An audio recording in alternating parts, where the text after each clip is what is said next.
Hey everyone, welcome back to the channel. If you're watching this for the first time, this is the place where we break down everything you need to know about real estate in the United States, from first-time buyer tips all the way to advanced investment strategies used by the pros. Today, we're diving deep into a topic that I get asked about constantly, and honestly, it's one of the most important things you can possibly learn if you're serious about building wealth through real estate. We're talking about how experienced investors actually evaluate residential properties before they commit to buying. And I'm not talking about the surface level stuff you find on random blog posts. I'm talking about the real methodology, the actual thought process, the frameworks that seasoned investors use to separate a good deal from a disaster. So grab something to drink, get comfortable, because this one is going to be thorough. Let's start with the mindset shift because this is foundational. When most people go look at a house, they're thinking about how it feels. Does it feel like a home? Do I like the kitchen? Is the backyard big enough for my kids? Those are completely valid questions if you're buying a home to live in. But experienced investors walk through that same front door with an entirely different set of questions running through their head. They are not emotionally attached. They're running numbers in real time. They're looking at the structure and immediately calculating repair costs.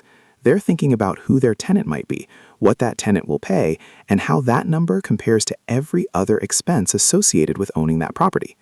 The emotional detachment is not coldness, it's discipline, and that discipline is what separates people who build real portfolios from people who make expensive mistakes and get burned once and never invest again. So the very first thing an experienced investor does before they even walk through the door is study the market. Not just any market, the specific sub-market where that property sits. Real estate is hyperlocal.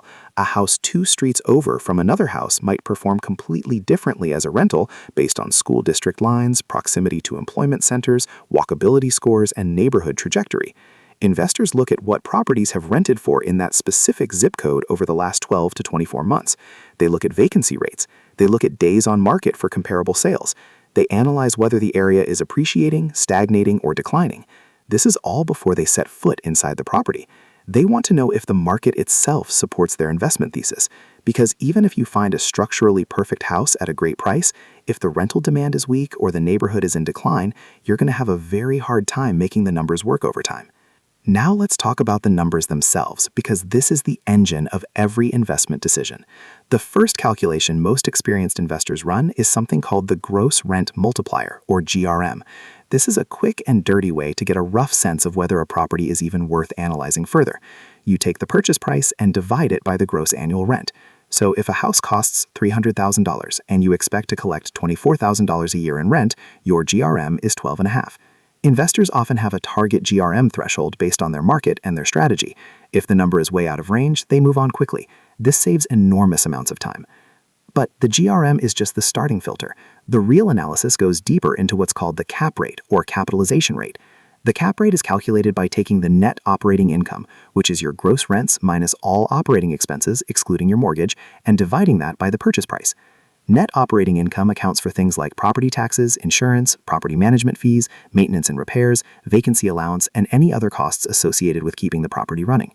If your net operating income on that $300,000 property is $15,000, your cap rate is 5%. Investors compare this cap rate against prevailing cap rates in that market to determine whether the deal is competitive. In hot markets, you might see cap rates compressed to 4 or even 3.5%. In secondary and tertiary markets, you can find cap rates of 6, 7, or even 8%. Neither number is automatically good or bad. It depends on your strategy, your financing, and your growth expectations. Then comes cash-on-cash return, which many experienced investors actually prioritize over cap rate when leverage is involved. Cash-on-cash return measures the actual cash yield you're getting on the cash you physically put into the deal. So if you put $60,000 down on that property and your annual cash flow after the mortgage payment and all expenses is $6,000, your cash-on-cash return is 10%. That's a meaningful number because it tells you how hard your actual capital is working. Investors who are building portfolios care deeply about this metric because it tells them how efficiently their capital is deployed across multiple properties. Now let's get into the physical evaluation of the property, because numbers only tell part of the story. Experienced investors know that the condition of a property is essentially a list of future expenses waiting to happen. When they walk through a house, they're performing a mental triage. They're categorizing every deficiency into one of 3 buckets.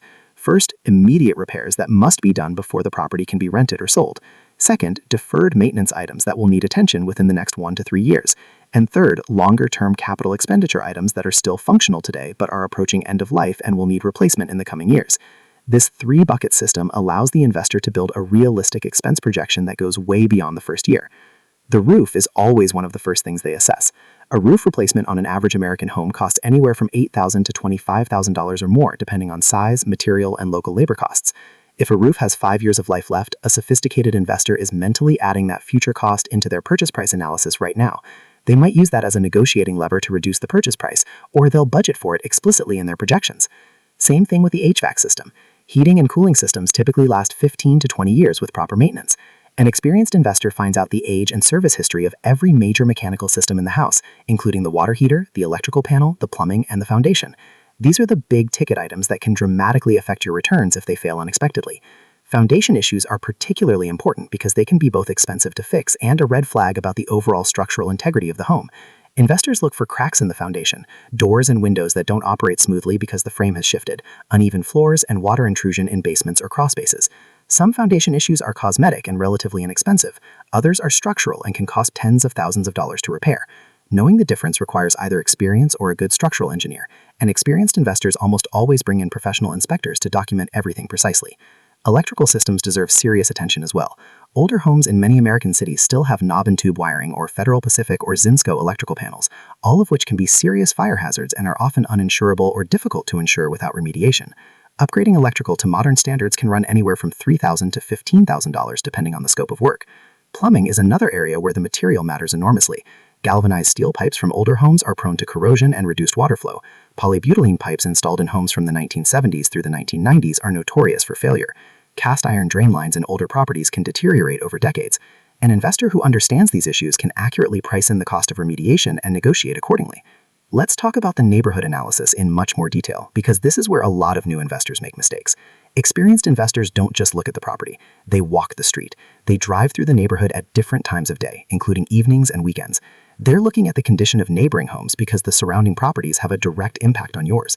If every house on the block is well-maintained and owner-occupied, that tells you something. If half the houses have peeling paint, overgrown yards, and bars on the windows, that tells you something else. They look for signs of neighborhood transition in both directions. Gentrification can mean appreciation opportunity.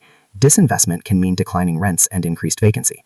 School district quality is a major factor in residential real estate performance, especially for single-family homes. Even investors who are renting to tenants without school-aged children find that school district rankings influence the overall desirability of the area, which in turn supports rents and property values. Investors look up school ratings using publicly available tools and factor that into their overall assessment of the location. Proximity to economic drivers is equally important. Large employers, hospitals, universities, military bases, and transportation hubs all generate consistent demand for housing. An investor who buys near a growing hospital system or a major university understands that demand for rentals in that area is likely to remain stable or grow over time. Conversely, a town that is dependent on a single employer is a concentration risk. If that employer downsizes or relocates, the entire rental market in that area can be affected. Now let's talk about the comparable sales analysis, often called comps, which is how investors verify that they're not overpaying for a property. This involves looking at recent sales of similar properties in the same area, usually within a half-mile to 1-mile radius, sold within the last 3 to 6 months, with similar square footage, bedroom and bathroom count, lot size, and condition. Experienced investors and their real estate agents pull these comps from the multiple listing service and analyze them carefully. They adjust for differences. If a comp sold for $350,000 but had a renovated kitchen and the subject property does not, you apply a downward adjustment. If the subject property has a larger lot, you apply an upward adjustment. This process helps establish a realistic fair market value for the property, so you know whether the seller's asking price is justified. Investors also look at the price per square foot as a quick benchmarking tool. If comparable properties in the neighborhood are selling for $150 per square foot and the property you're analyzing is priced at $200 per square foot, you need a very compelling reason to justify that premium. Maybe the finishes are dramatically nicer, maybe the lot is significantly larger, or maybe there's no good reason and the property is simply overpriced. Let's spend some time on the concept of value-add investing, because this is how many experienced investors generate outsized returns. Value-add means buying a property that is underperforming or in suboptimal condition, improving it, and then either renting it at a higher rate or refinancing based on a higher appraised value. The key skill here is accurately estimating renovation costs before you commit to a purchase price. Investors who have done multiple projects develop a good sense of cost per square foot for different types of renovations. A cosmetic refresh involving new paint, flooring, light fixtures, and hardware is very different from a full gut renovation involving new kitchen, bathrooms, mechanical systems, and structural repairs. Being able to walk a property and rapidly generate an accurate scope of work and cost estimate is a skill that takes time to develop, which is why experienced investors often build relationships with trusted contractors who can walk properties with them and give real-time cost feedback. The after repair value, or ARV, is the cornerstone of the value add analysis. If you can buy a property for $150,000, put $50,000 into renovations, and the finished property is worth $250,000, you've created $50,000 in equity through your work. That's a meaningful return. But the math only works if your cost estimates are accurate and your ARV projection is realistic. Getting those two numbers wrong is how investors lose money on renovation projects. Financing is another dimension that experienced investors think through carefully before committing to a purchase. The terms of your financing have a huge impact on your cash flow and your overall return. Investors compare conventional mortgages versus portfolio loans versus DSCR loans, which are debt service coverage ratio loans, increasingly popular with real estate investors because they qualify based on the property's income rather than the borrower's